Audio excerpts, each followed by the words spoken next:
Once, in a realm where the sky kissed the earth and the rivers sang lullabies to the mountains, there existed a tiny village nestled in a valley of eternal twilight. The villagers called it Glimmerwick, a place where the air shimmered with magic and the stars hung so low that children would often pluck them from the sky to use as nightlights. But among all the stars, there was one that refused to stay still, a wandering star named Luma. Luma was unlike any other star in the heavens. While the others were content to twinkle in their fixed places, Luma yearned to explore. She would dart across the sky, leaving trails of silver dust, much to the dismay of the Starkeeper, an ancient owl who patrolled the night. "Stars are meant to guide, not to wander," he would hoot, his feathers ruffled. But Luma paid no heed. She was enchanted by the world below, especially by the little village of Glimmerwick. One evening, as Luma zipped past the village, she noticed a faint, flickering light in the distance. Curious, she drifted closer and discovered a small lantern sitting atop a mossy stone. The lantern's flame was weak, barely more than a whisper of light, and its glass was smudged with soot. Yet, it glowed with a quiet determination. "Hello there," Luma said, her voice like the chime of a silver bell. "Why do you burn so faintly? Don't you want to shine brighter?" The lantern looked up, its flame flickering shyly. "Oh, I'm just a little lantern," it replied. "I'm not meant to shine as brightly as you, a star.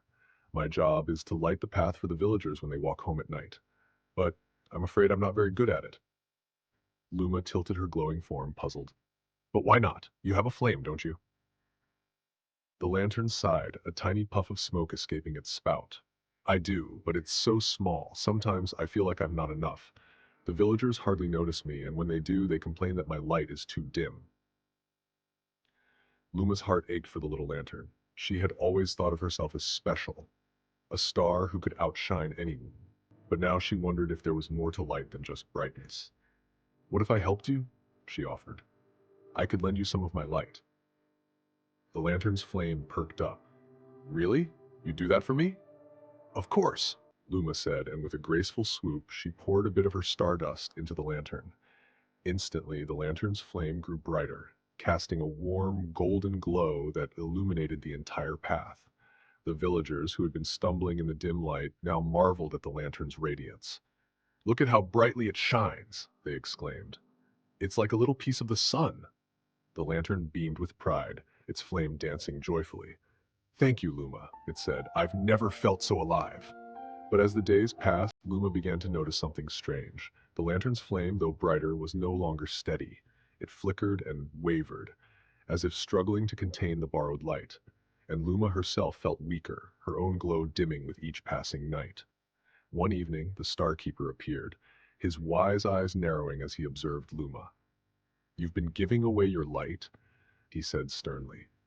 "Do you not realize that a star's light is finite? If you keep this up, you'll fade away." Luma trembled, her glow flickering like a candle in the wind. "But the lantern needed my help," she protested. "I couldn't just leave it in the dark." The Starkeeper sighed, his feathers ruffling. "There's a difference between helping and losing yourself," he said. "You cannot pour from an empty vessel, Luma. Even stars must take care of their own light." Luma looked down at the lantern, which was now struggling to maintain its borrowed brilliance. She realized the truth in the Starkeeper's words. She had been so eager to help that she had forgotten to care for herself. With a heavy heart, Luma descended to the lantern once more. "I'm sorry," she said softly. "I can't keep giving you my light. It's hurting both of us."